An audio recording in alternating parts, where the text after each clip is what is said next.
नूरिश, ये बताएं जी, कल के मैचेस काफ़ी डिटेल मैंने कुछ ज़्यादा ही प्रीएम में बता दिया। आप लोगों के लिए काफ़ी कुछ छोड़ा है उसमें। पहले आपका फेवरेट ब्राज़ील, जिसको आप डे 1 से बाहर निकलवाना चाहती थी, करवा ही दिया आपने बाहर। नहीं देखिए, ब्राजील के साथ जो कल मैं बैड लक तो नहीं बोलूंगी और मैं थोड़ा सा बोल्ड स्टेटमेंट होगी, लेकिन ये जरूर कहूंगी कि ब्राजील कल अपनी वजह से हारे। फुटबॉल में जितने चांसेस कल ब्राजील को मिले हैं, हार्डली किसी टीम को मिलते हैं।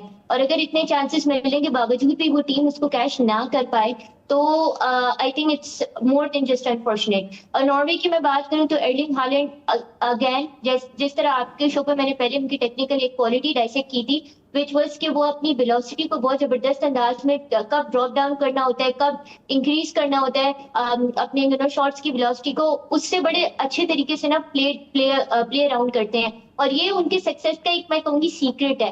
कल उन्होंने आउटसाइड द बॉक्स जो लास्ट गोल मारा था, दैट वाज एब्सोल्युटली अमेजिंग। सिर्फ इसलिए नहीं कि वो मतलब उसकी स्पीड को उन्होंने प्ले अराउंड किया था, बल्कि जिस टेक्निकल अंदाज में उन्होंने वो खेला था, मतलब जिस तरीके से बॉल को टच करना और just making the right impact के वो फिर इस तरह से बॉल किक हो के, अगर आसान अल्फाजों में मैं कहूँ तो जाके सीधा गोल पे ही लगे, उससे पहले रेस्ट ना करे, अगर मैं इसको आसान अल्फाजों में कहूँ तो ये एर्लिंग हालैंड की एक क्वालिटी है। लेकिन देखिए यहाँ पे ब्राजील मैच, बहुत से लोग कह रहे हैं कि इन्होंने नेमार को एंड में लेके एसपी हारे। नहीं, ब्राजील मैच वहीं हार गया था जब विनी जूनियर ने पहली पेनल्टी लेने से इनकार किया और उन्होंने अपने दूसरे टीममेट को दिया। मुझे वो लॉजिक समझ नहीं है कि क्या Vinicius junior is he so full of himself कि उनको बहुत कॉन्फिडेंस था कि वो आगे जाके नॉर्वे जैसी टीम के अगेंस्ट, या नॉर्वे को वो अंडर एस्टिमेट कर रहे थे कि उन्होंने अपने टीममेट को जाके वो कहा कि आप पेनल्टी लें पहली।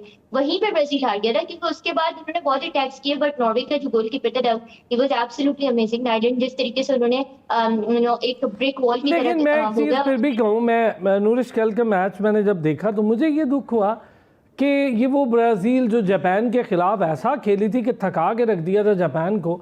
लेकिन एर्लिंग हालैंड जो है ना, कमाल का खिलाड़ी है। 1 वर्सेस 11 था, उसने बिल्कुल नहीं बख्शा, पूरी टीम को यकतरफा उसने थका के रखा हुआ था।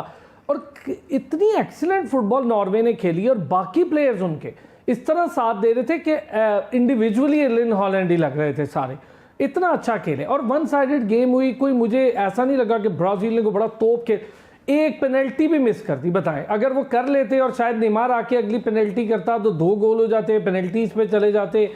और वो मुझे नहीं समझ आई विनी जूनियर को ऐसी क्या प्रॉब्लम थी कि वो पेनल्टी से भाग गया। एब्सोल्युटली यही बात मैं कह रही हूँ कि विनी जूनियर, मुझे समझ, या तो ओवर कॉन्फिडेंस इसका एक आंसर हो सकता है, या फिर उन्होंने अगली टीम को बहुत अंडर एस्टिमेट किया हुआ था। और नॉर्वे की बात करें ना, नॉर्वे ने जिस अंदाज में एर्लिंग हालैंड को यूटिलाइज किया ना, दिस इज समथिंग कि other team should take notes from this.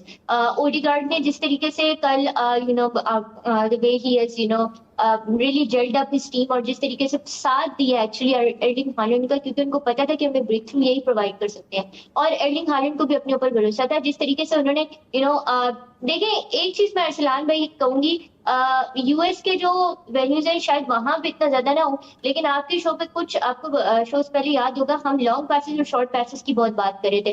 वो आगे जाके जब इंग्लैंड के मैच को होगा तो उस पर भी मैं बात थोड़ी करना चाहूंगी आगे जाके, जब हम इस पर डिस्कशन करेंगे कि इसने किस तरीके से कल मैचेस में डिफरेंस क्रिएट किया। लेकिन ओवरऑल अगर देखिए मैं आपको पहले भी बोल चुकी हूँ और मैं बहुत वोकल रही हूँ इस बात पे, और मैं थोड़ा सा ये ना एक एग्रेसिव सी स्टेटमेंट हो जाएगी, लेकिन मुझे ये फील होता है कि नेमार इस ब्राजील की टीम के ऊपर एक लायबिलिटी है। And hear me out before sing, देखिए व्हाट व्हाई डू आई से दिस इज मुझे तो बिकॉज़ तकरीबन 5 खिलाड़ी ऐसे लग रहे थे जिन्हें आपने बड़ा ठीक कहा कि नेमार अब वो बात नहीं है।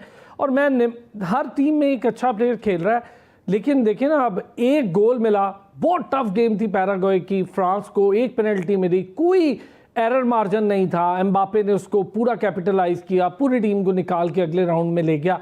नेमार को एक मौका मिला, उसने पेनल्टी बिल्कुल मारी, शूट आउट, लेकिन फील्ड गोल्स में बिल्कुल जीरो लग रहे थे। मैं चाहूँगा ज़रा